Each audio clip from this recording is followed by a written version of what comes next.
Hey, what's up, YouTube? Got a deck of the month for May. It's kind of like an anti-meta stun weird deck that I just came up with. It seems to be working pretty well. It's pretty fun to play, so yeah, let's check it out. I got a couple of proxies in here, but I'll get onto that in a minute. Um, Start things off, two Cyber Dragons. It's just a really good card, 2100 attack. Kind of hard to get over for some decks. And especially against machines, it's super broken because you can just take all their machines and go into Chimera Attack, which is pretty good. Here's a proxy. Three Thunder King Ryos. I wasn't sure if I was going to run two or three, so that's why I only have two, but I'm going to get a third one, so yeah. It's actually a really good card right now, especially with Infernities out. It's kind of hard for them to get rid of Thunder King. I mean, I really don't know how many outs they have, but I think not too many. It's very limited. The only way they can pretty much get rid of it is synchroing, and then I can negate their synchro with it. So, yeah, it's pretty good. Stops the Archfiend from searching, so yeah, it's a pretty decent card. Next up, I have three Breaker the Magical Warriors. Yeah, I'm proxying one, which is pretty sad, because I don't know where... I'm pretty sure I have a third one, but I just can't find it, so I'm just gonna proxy it, so yeah. I mean, it's not hard to get or anything, but yeah. Okay, so three breakers.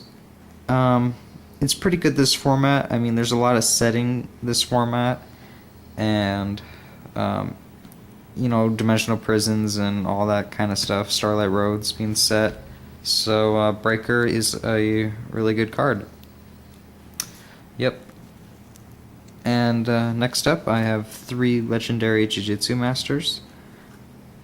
It's a really decent card. I mean, I like being able to spin stuff, like synchros and stuff, and it's really fun. Especially if you're playing like Gladiator Beasts or Gadgets, it's just really amazing. But, yep. And then I also play three Raikos. So, Raiko with the Jujitsu Masters is pretty good because it'll keep your opponent guessing and they won't know what my set is. They'll be like, they don't know which one it is, if it's Raiko or Jujutsu. So it's pretty good. Next up, I have a Spirit Reaper. It's just a really good card. You can stall out with it because some decks can't really get rid of it, which is pretty funny. And then you can also poke for card advantage, so it's a really good card. And then I have a Neo-Spacian Grand Mole, which I'm really digging this card. I like this card. Just being able to get rid of cards I think I'm having like problems with, like Stardust, Synchros, even set monsters. You can just bounce it without flipping them, so it's just a really solid card. I like it. Next, I have a Blackwing Gale the Whirlwind. It's the only tuner in the deck, but I think it's the best tuner in the game. Just being able to like get over Stardust with him and being able to half the attack of a monster then run it over is really good. And you can also synchro with him. I don't synchro with him all the time, but sometimes, and it's really good. Then I have a Gores and a Tragodia, which are pretty much needed. So yeah, that's it for the monsters. And onto the spells. I have three Book of Moons. I think Book of Moon is a really good card this format. I mean, pretty much every deck is playing at least two of these. Book of Moon's just a good card. You can prevent your opponent from synchroing if they have like a tuner and you don't want them to. It can protect your monsters. You can reuse your Raikos.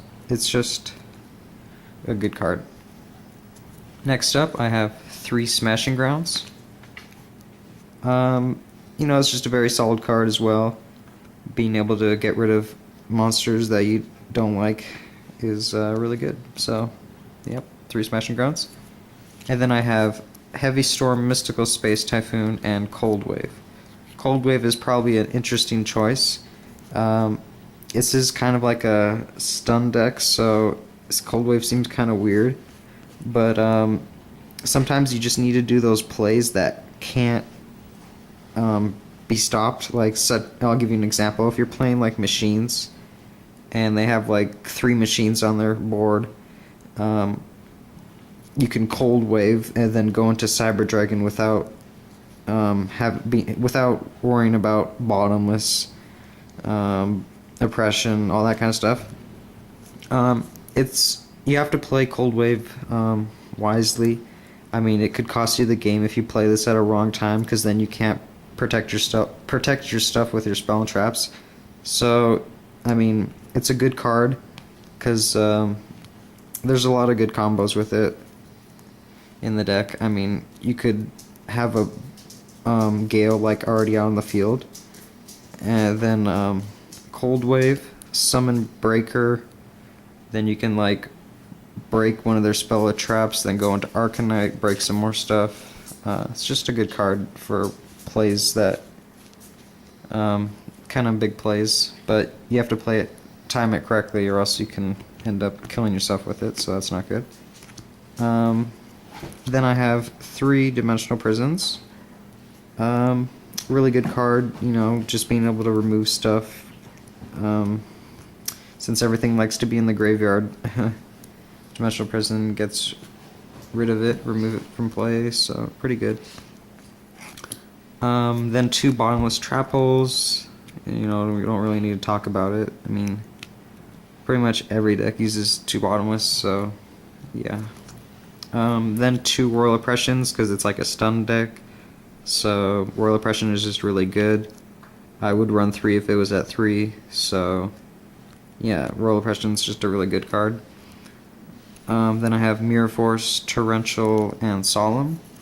They're just pretty common, you know. Yeah. And then I have a Trap Dust Shoot and a Mind Crush.